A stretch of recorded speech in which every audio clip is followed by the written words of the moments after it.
അതൊക്കെ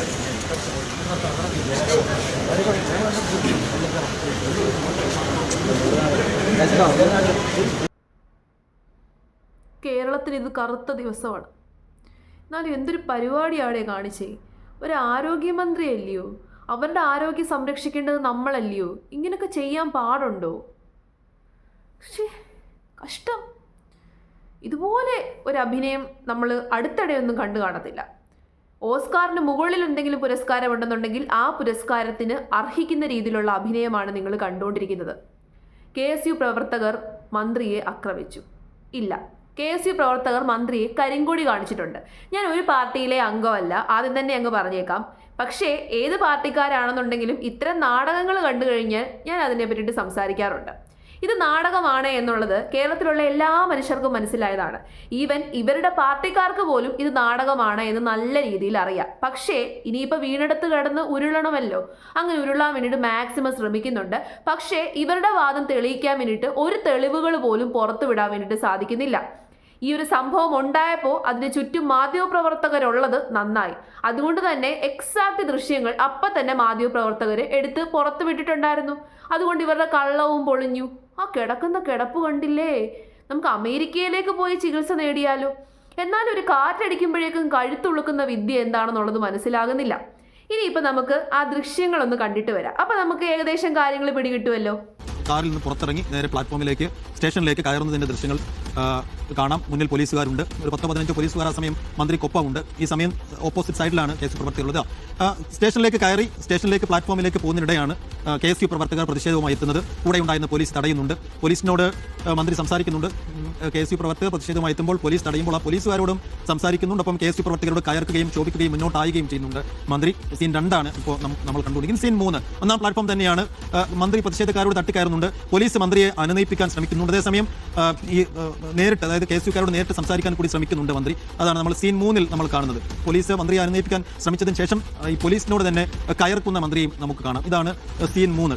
അപ്പോൾ ഇതിനിടയിൽ എപ്പോഴോ ആണ് ഈ മന്ത്രിയും CPM ആരോപിക്കുന്നത് പോലെയുള്ള ആക്രമണം നടക്കേണ്ടത്. അങ്ങനെ നടന്നതായി പിന്നീടുള്ള ദൃശ്യം നമുക്ക് കാണുന്നില്ല. സീൻ 4 ഒന്നാം പ്ലാറ്റ്ഫോമിലാണ് ദൃശ്യങ്ങൾ ചിത്രീകരിക്കുന്ന മാധ്യമപ്രവർത്തകരെ ഒഴിവാക്കാൻ പോലീസ് അവരെ ശ്രമിക്കുന്നുണ്ട്. ഈ മന്ത്രിയും പറയുന്നുണ്ട് ഇവിടെ നിന്ന് പോകണം എന്ന് മാധ്യമപ്രവർത്തകരോട് അവർ ആവശ്യപ്പെടുന്നു. സീൻ 4 മാധ്യമപ്രവർത്തകരോട് പോകാൻ മന്ത്രി പറയുമ്പോഴൊക്കെ മന്ത്രിക്ക് അങ്ങനെ ഒരു പരിക്ക് പറ്റിയതായി നമുക്ക് അവരുടെ മുഖഭാവങ്ങളിൽ നിന്നോ അവരുടെ മാനസിൽ നിന്നോ കാണാൻ കഴിയുന്നില്ല എന്നതാണ് ഈ ദൃശ്യങ്ങളിൽ നിന്ന് നമുക്ക് കണ്ടല്ലോ. ഇവിടെ പൊളിഞ്ഞു. ഈ ദൃശ്യങ്ങളിലൂടെ തന്നെ എല്ലാം പൊളിഞ്ഞു കഴിഞ്ഞു. ഇനിയെങ്കിലും ഈ നാണം കെട്ട നാടകം അവസാനിപ്പിക്കുന്നതായിരിക്കും നല്ലത്. കേരളത്തിലുള്ള എല്ലാ കുഞ്ഞുങ്ങൾക്കും മനസ്സിലായി നാടകമാണെന്ന്. കേരളത്തിലുള്ളത് കഴുതകളൊന്നും അല്ലല്ലോ, മനുഷ്യന്മാർ തന്നെയാണല്ലോ. അപ്പൊ മനുഷ്യന്മാർക്ക് ഇതൊക്കെ പിടികിട്ടും.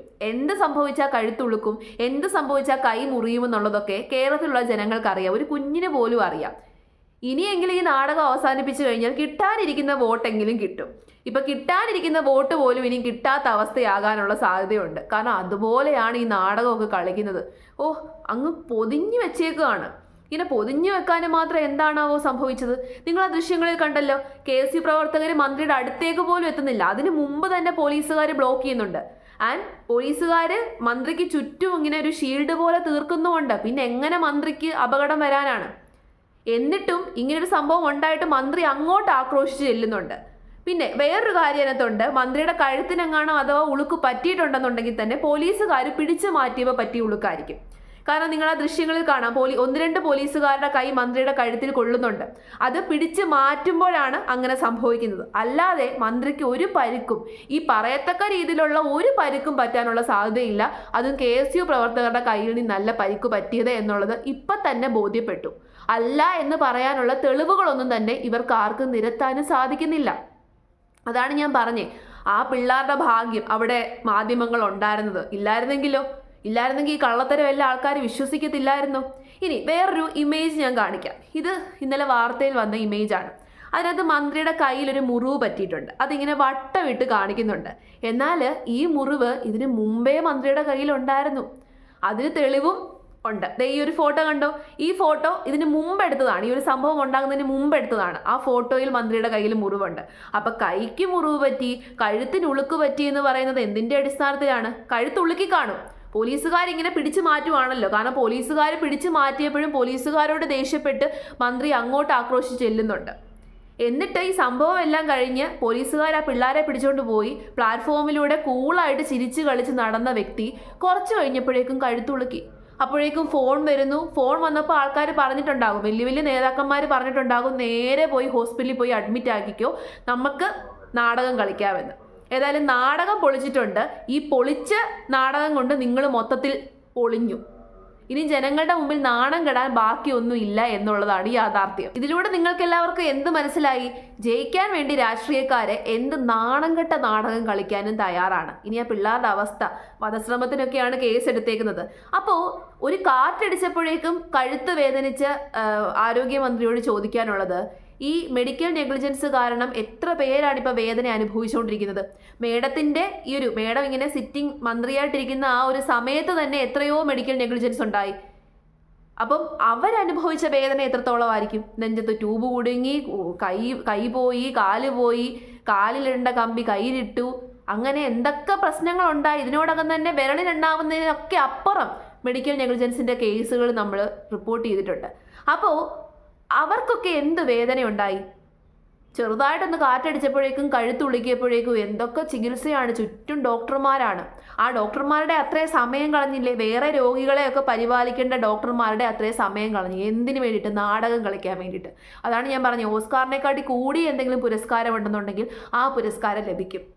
ഒരു ദൃശ്യം പോലും പുറത്തുവിടാൻ നിങ്ങൾക്ക് സാധിച്ചിട്ടില്ലല്ലോ. എന്നിട്ട് അതിൻ്റെ പേരിൽ SFIക്കാർ വെളിയിലിറങ്ങി അടിയുണ്ടാക്കുന്നു. നാണമില്ലല്ലോ. പക്ഷെ കാര്യമില്ല, ജനങ്ങൾ ഇതെല്ലാം മനസ്സിലാക്കിയിട്ടുണ്ട്. ജനങ്ങൾ മണ്ടന്മാരല്ല എന്ന് നിങ്ങൾ മനസ്സിലാക്കണം. ജനങ്ങളെ എന്തിനാ നിങ്ങളിങ്ങനെ മണ്ടന്മാരാക്കുന്നത്?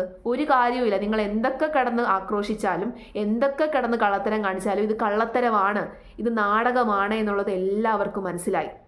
ഇനി VD സതീശൻ അദ്ദേഹത്തിൻ്റെ ഇൻസ്റ്റഗ്രാം പേജിലൂടെ ഒരു ദൃക്സാക്ഷിയുടെ വോയിസും പുറത്തുവിട്ടിട്ടുണ്ട്. നമുക്ക് അതും കൂടി ഒന്ന് കേട്ടിട്ട് വരാം. ഇത് വെറുതെയാ. ഞാൻ കണ്ണൂർ റെയിൽവേ സ്റ്റേഷനിൽ വന്ദേ ഭാരതിൽ കയറി നിൽക്കുമ്പോഴാണ് ഇവർ വരുന്നത്. സ്റ്റേഷന്റെ മെയിൻ എൻട്രൻസിന് കുറച്ച് പേര് തടഞ്ഞു എന്നല്ലാണ്ട് വേറെ ഒന്നും നടന്നില്ല. കാരണം ഞാൻ നേരെ ഓപ്പോസിറ്റ് നിന്ന് കണ്ടുകൊണ്ടിരിക്കുക. പോലീസാണ്, ഒരു പറ്റും പോലീസുണ്ട്, ഒന്നും സംഭവിച്ചില്ല. അവരതിട്ട് നടന്ന് സ്റ്റെപ്പ് കയറി 3ാമത്തെ പ്ലാറ്റ്ഫോമിൽ വന്ന് 10 മിനിറ്റ് കഴിഞ്ഞപ്പോഴാണ് വീൽ ചെയർ എടുക്കുക. അവർക്ക് കഴുത്തുവേദന ഉണ്ട് എന്ന് പറഞ്ഞിട്ട് വീൽ ചെയർ വന്നില്ല, മറ്റൊരു വേറെ വണ്ടി വന്നു. ആദ്യം വീൽ ചെയർ പോലീസുകാർ എടുത്തോണ്ട് വന്നു, അത് കഴിഞ്ഞിട്ട് മറ്റേ വണ്ടി വന്ന് അതിൽ കയറ്റിക്കൊണ്ട് പോയി. അവിടെ വേറെ ഒന്നും നടന്നില്ല. പെട്ടെന്ന് വന്നപ്പം പെട്ടെന്ന് ജയിലിലിട്ടപ്പോൾ എല്ലാവരും പേടിച്ച് പോയി എന്നല്ലാണ്ട് വേറെ ഒന്നും അവിടെ ഉണ്ടായില്ല. ചുമ്മാണ് കരിങ്കൊടി കാണിച്ചു, അവര് സിന്താബ വിളിച്ചു എന്നുള്ളത് സത്യമാണ്, രാജിവെക്കണം എന്ന് പറഞ്ഞ്. എല്ലാം കൂടി ഒരു 2-3 മിനിറ്റ് പോലും ഉണ്ടായില്ല. അതിനിടയ്ക്ക് മീഡിയക്കാരും കൊണ്ടുപോകാൻ കുറച്ചൊക്കെ ഒരു 50 പോലീസും. എന്നിട്ട് ഈ പെണ്ണുങ്ങൾ നടന്ന് സ്റ്റെപ്പ് കയറി 3ാമത്തെ പ്ലാറ്റ്ഫോമിൽ വന്ന് വന്ദേ ഭാരതിന് അവർക്ക് C4 ആയിരുന്നു. അവിടെ വന്ന്, അതായത് ഞാൻ C9 ആയിരുന്നു, അവർ C4 ആയിരുന്നു. അവിടെ വന്ന് ഇരിക്കുന്നൊക്കെ കണ്ടത് ഒരു കുഴപ്പമില്ലാണ്. എന്തോരം ഇനിയിപ്പോൾ എന്താണ് പറയാനുള്ളത്? കഷ്ടം. അയ്യേ, ഓർക്കുമ്പോൾ തന്നെ എന്തോ ഒരു നാണക്കേട് ഫീൽ ചെയ്തു. നമുക്ക് എല്ലാവർക്കും ഫീൽ ചെയ്യും. ഈ കള്ളമാണെന്നുണ്ടെങ്കിലും അത് കള്ളമാണെന്നുള്ളത് ജനങ്ങൾ അറിയാത്ത രീതിയിൽ നാടകം അഭിനയിക്കുകയാണെന്നുണ്ടെങ്കിൽ കുഴപ്പമില്ല. ഇത് കള്ളമാണെന്ന് എല്ലാവർക്കും മനസ്സിലായി. ഇപ്പോഴും നാടകം അഭിനയിച്ച് കഴുത്തേലൊക്കെ ബെൽറ്റൊക്കെ ഇട്ട് കിടക്കുന്നു. ഈ കഴുത്തേലൊക്കെ ബെൽറ്റ് ഇടാനും മാത്രം എന്താണ് സംഭവിച്ചത്? കഴുത്തൊക്കെ ഉളുക്കി കഴിഞ്ഞാൽ നമുക്ക് അപ്പം തന്നെ ആ സെക്കൻഡ് നമുക്ക് വേദന എടുക്കും. ഈ കഴുത്ത് ഉളുക്കുക എന്ന് പറഞ്ഞു കഴിഞ്ഞാൽ ആ ഉളുക്കുന്ന സെക്കൻഡിൽ തന്നെ വേദന എടുക്കും. കഴുത്തിലൊക്കെ എന്തെങ്കിലുമൊക്കെ ഒരു ഇത് പറ്റിക്കഴിഞ്ഞാൽ ആ സമയത്ത് തന്നെ നമുക്ക് വേദന എടുക്കും.